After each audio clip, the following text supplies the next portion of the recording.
Battlefield 5 has been making the headlines for a lot of reasons since the reveal show, but perhaps one of the key announcements for the game hasn't been getting anywhere near the coverage that I think it should.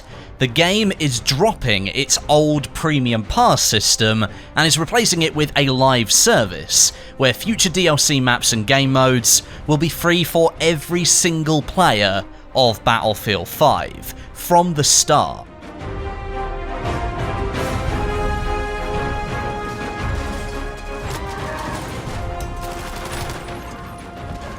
In this video, I'm going to break down all of the information that we have currently surrounding Battlefield 5's post-launch support, because I think it's an area where people are quite confused. Once you hear everything that's coming, and the manner of how DICE is going to actually deliver this kind of content, I think you will be fairly happy, because it's totally different to how Battlefield 1 was handled.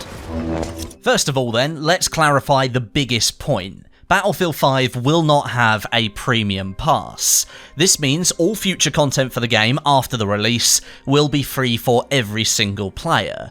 Maps and game modes will be available for everyone to download and play the moment they are released, and this means no splitting of the player base. Everyone is kept together in one large group. This is great news. It's something the majority of the community has been asking for years now, really ever since Premium was introduced back in Battlefield 3, and I'm really glad that DICE and EA has ditched it in favour of something else.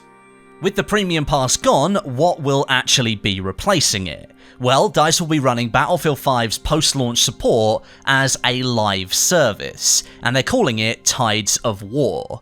This will be the system that introduces new content and experiences to Battlefield 5 for every single player of the game, and it will form a little bit of a narrative as well. Battlefield 5 is all about telling those untold stories of World War II, and so the Tides of War will somewhat reflect that ideology. The Tides of War live service will start very shortly after the launch of Battlefield 5 with the first section called Fall of Europe. This will focus on the earlier years of World War II, the advancing German war machine across mainland Europe. As more and more time after the launch of Battlefield 5 elapses, more sections of the Tides of War will be added to the game, focusing on different experiences and content from different points of World War II, eventually leading to that push on Berlin in 1945. The idea is to make sure that the game is always staying fresh for players, there's always something to come back to, and everyone gets to experience the entire scope of World War II. In essence, the Tides of War system is following a similar pattern to previous premium passes for previous Battlefield games, bringing new experiences to the main game, but the biggest difference is that the content for Battlefield 5 will be delivered faster, and it will be delivered to every single player without having to pay any more money. It's coming for free. If you choose to purchase the base game of Battlefield 5, all future updates as part of the Tides of War will come for free to you directly. Now, of course, you can't simply expect the producers of a game like Battlefield 5 to remove the Premium Pass, which pulled in significant revenue to fund future development, and then not implement another monetization system. So, what is it that DICE and EA are doing to fund the future development of Battlefield 5? Well, they're implementing a cosmetic customization system for soldiers, weapons, and vehicles, which will, in part, be accessible by a premium currency. You'll be able to purchase this premium currency for real money and then use it to buy in-game cosmetic items. DICE and EA have stressed quite firmly that none of the items that you can buy for real money will have any kind of power or give you any kind of advantage over another player, which is good news considering the mess that Star Wars Battlefront 2 became and the pay-to-win scandal that followed those in-game loot boxes. And while we're on the subject of loot boxes actually, there won't be any of those in Battlefield 5 whatsoever. All purchases of cosmetic items will be a properly standard transaction. You want an item, it'll have a price. You pay that price, and you get that item. No random, no opening crates and not getting what you want. You literally put your money down, and you get the item that you want. This monetization system is obviously being operated so that EA can make money to fund the future development of Battlefield 5, and likely so they can make some more profit as well. EA is a company, and companies exist to make a profit. But DICE has also explained that cosmetic items available for real money can also be earned by simply playing the game. If you don't want to spend any more money than what you already did on the base game of Battlefield 5, then that's absolutely fine. There will be different paths, different assignments, and different challenges available all of the time, offering you rewards for completing them, and many of them will be specific to the current tide of war, themed around what's actually happening at the time during World War II.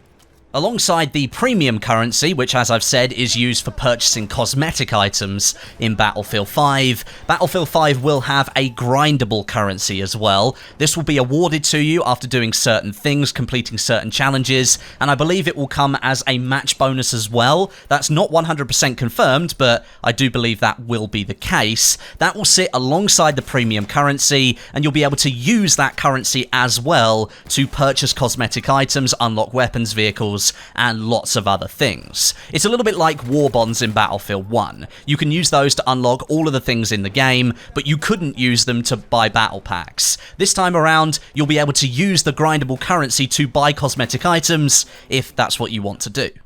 So taking a step back and looking at the bigger picture again, this setup for Battlefield 5 to me sounds like almost exactly what the community wanted from the next Battlefield game. First of all, free maps and game modes for all players of Battlefield 5, keeping the community together.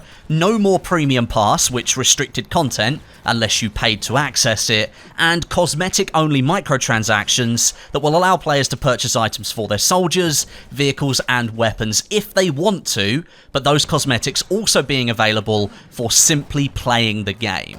The only thing that remains for me, and I think for a lot of other people as well, is for DICE to actually deliver on this promise. The debacle surrounding Battlefront 2 is still fresh in the minds of many a gamer, and EA took huge flack for the entire situation. But with this announcement, it does appear on the face of it that they've learned their lesson, and they're offering up a much fairer system for every single player of the game. For me though, the proof is in the pudding, of course. We will have to wait and see if DICE can actually deliver on these words, but on paper it's shaping up to be a good post-launch support system for Battlefield 5, and I'm glad we're not coming out of the reveal of this game worrying about pay to win like we did for Battlefront 2. I'm really happy that DICE and EA have found a system that works on paper. We just need to see if they do actually deliver it. So now, hopefully, you've got yourselves fully up to date with how Battlefield 5 will be supported, but what I'm interested in most of all is how you guys feel about it. You're the wider community, I'm just one person, but now I've given you this information, I want you to leave your thoughts and opinions down below in the comments section, and if you've got any questions, I'll try and answer as many as I can. If big ones crop up and it's one that people really want answered, I'll answer one of them and then try and pin it to the top so you guys get that answer. But thank you very much for watching today, and thank you for all the support on my Battlefield 5 content so far. My channel's doing really well. I'm getting lots of good responses about this game, despite the fact that the reveal and the trailer were a little bit lackluster. But until next time, my name is Westie, and I'll catch you guys in the next video.